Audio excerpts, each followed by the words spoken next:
Hello, guys. Welcome to the world of inexplicable mysteries and hidden secrets. Tonight, you will hear a story about what may seem like an ordinary friendship, but what we will discover will make you wonder. Can we really trust the people around us? This story is not just about friendship, but about something much more terrifying. Something that hides behind the smiles and seemingly normal moments.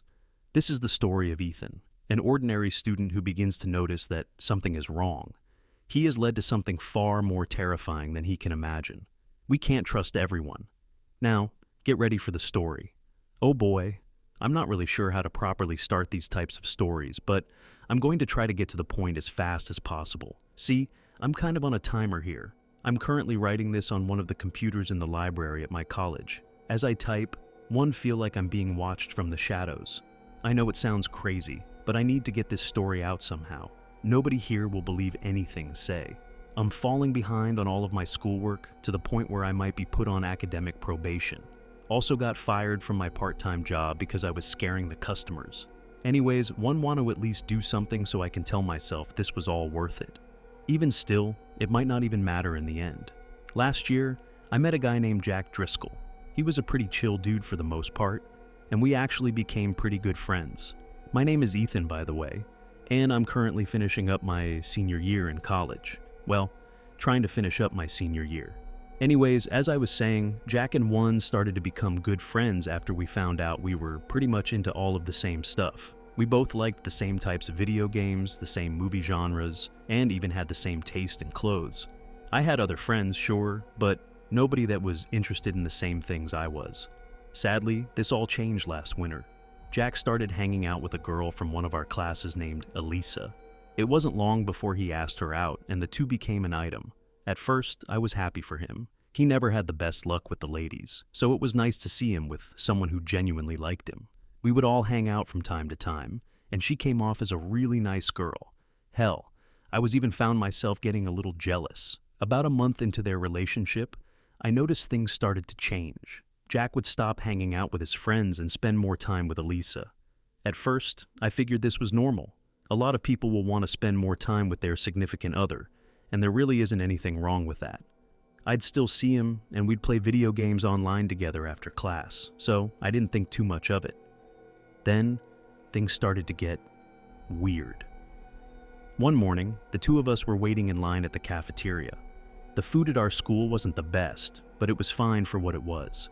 We got there a little late, so the line was on already pretty long, but nothing we weren't used to. Guess we should have got here earlier, huh? I laughed. Jack didn't say anything. Hey buddy, you still asleep? Joked as I nudged his shoulder. Shut up, he murmured. I was taken aback by his response since he sounded genuinely angry. I'm only joking, I explained. Did enough sleep last night or what? You not get, this line is too fucking long. I need to get out of here. Some of the other students started staring at us now. Jack realized this and turned around. You got a problem? He yelled at one of the girls behind us. The girl froze and grabbed her friend's hand. Dude, what the hell? Calm down, one yelled back. I had no idea why he was acting like this. It wasn't like him at all. Jack didn't say a word. Instead, he just turned towards the door and ran out of the building.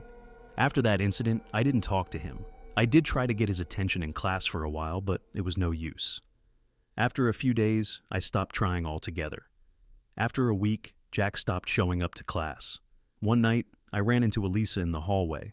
I was done with classes for the day and was ready to head back to my apartment. Hey, Elisa, I said with a smile.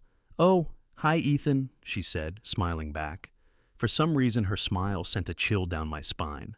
Why did she seem so happy when her boyfriend was clearly not doing well? I adjusted my backpack before I spoke again. So, what's up with Jack? Is he okay?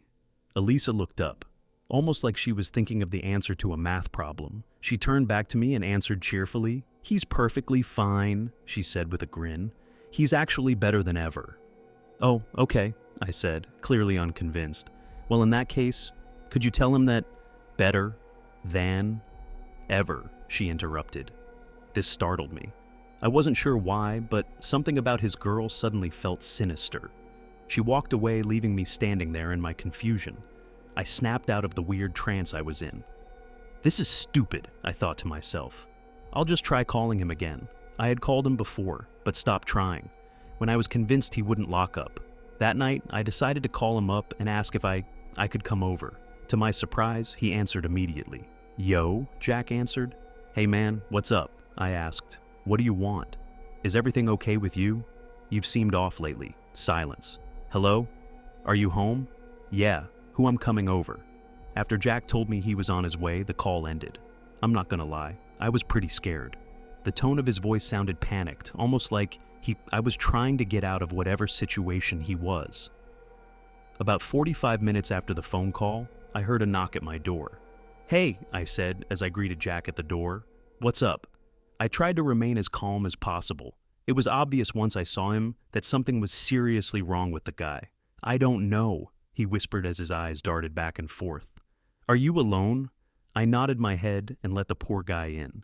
He sat down on the old couch had set up in front of the TV. My roommates were out for the night, so I wasn't really worried about anyone coming back anytime soon. "Dude, what is going on with— Turn off the lights!" I froze for a— What's a minute? "Jack, you're scaring me. Turn off the lights! She can't find me." I did as I was told. This was turning out to be worse than I thought. "Are you talking about Elisa?" I asked, my voice trembling slightly. "Did she do something to you?" Jack didn't answer. I put my hand on his shoulder. "Dude, I want to help you, but there's nothing I can do if I don't know what's going on." Jack was violently tapping his fingers on his legs. He continued to stare at the ground as he answered me.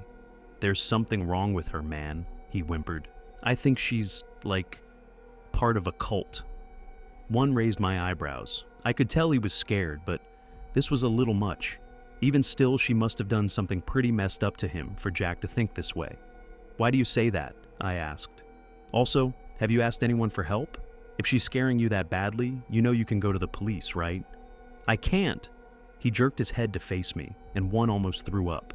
Jack was crying, but his tears were black. I thought I was seeing things at first since the lights were off, but he confirmed my suspicions with what he said next. "She did this to me. I don't know how, but one know it was her." He continued to cry, the black liquid staining the couch cushions like ink. "The other night, she caught me crying these gross fucking tears and said that I was ready. What the fuck is that supposed to mean?" I didn't know how to answer him. This was totally beyond my realm of understanding, and one knew there was nothing I could say that would give him any relief. We'll figure something out," one said, after about a minute of total silence. "But we should call the police. You should also go to the hospital. Whatever is going on with your eyes can't be good and needs to be looked at." Jack wiped his face with the sleeve of his hoodie. "She can't find me," he said, calming down a little. "If she finds me, I will—" Jack fell silent as we heard a soft knock at my front door. "Jackie, I know you're in there." It was a girl's voice. "It's time to go. They're waiting for us. Your friend can come too if he wants to."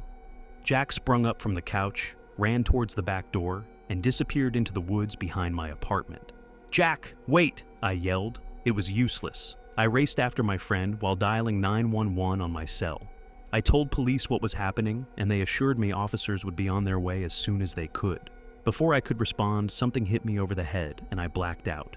What happened next still seems like a horrible nightmare, but I'll know what I saw was real. When I eventually came to, I was tied to a tree trunk. There were several figures standing in a circle around another figure who was strapped to a chair. As my vision returned, I could see that each figure was wearing a long black robe and a blue mask. I focused on the figure in the chair. It was Jack. I tried to scream, but my mouth was taped shut. Finally came to the horrid conclusion that I was not only present in the middle of a cult meeting, but I was about to witness a human sacrifice. One of the cultists walked towards Jack and lifted its mask. It was Elisa. Grabbing his chin, she pulled his face close to hers and gave him a kiss. He pulled back and began swearing at the girl. I didn't blame him. I had a couple of things I wanted to say myself, but couldn't due to my own restraints. Another, taller cultist began to read from an old-looking black book. As he read, a number of other cultists swarmed Jack like hungry vultures. One cultist taped his mouth shut, while two held down his chair. Watched in horror as a fourth cultist pulled out a rusty-looking tool. The cultist plunged the tool into each of Jack's eyes, slowly tearing them out. The blood that rushed from his eye sockets appeared thick now, like tar. To finish it off, The cultist that had taken Jack's eyes fixed a blue mask to his face. He was still alive, but for how much Younger One had no idea. As the one cultist kept reading from the book, the ground beneath Jack began to tremble. Black tendrils sprouted up like demonic weeds. Some of the tendrils wrapped around his waist, others his ankles, and one even plunged itself down his throat. Was beginning to pass out. Suddenly, one heard sirens in the distance. This caused the cultist who was reading to stop. "What are you doing, you idiot?" one of the other cultists screamed. "If you stop now, he'll—" The ground stopped shaking, and the tendrils retreated back to whatever hell they came from. Everyone went silent. The cultists all seemed to freeze, and, for a moment, almost looked like statues. The silence was soon broken by faint, sinister laughter coming from Jack. "You made him mad," Jack hissed. These were the last words I ever heard my friend say. I watched him break free from his bonds like they were nothing. Jack charged each cultist, tearing them apart and splattering their entrails all over the frost-covered ground. My vision started to go, and the sounds of the screaming cultists seemed to fade into the distance. I only wish I had totally passed out before hearing that horrible crunching, the sound of bones breaking and organs being devoured. My former friend was eating his captors, and I was sure I would be next. I woke up to a police officer shining a light in my face. "He's up! Quick, we need a paramedic over here." One sat up and looked around. "I'm alive?" I mumbled, still in a haze. "I know you just went through some shit, kid, but is there anything you can tell us about what happened?" the officer asked. "Right, sorry, kid." I looked down and noticed my shirt was soaked in my own blood.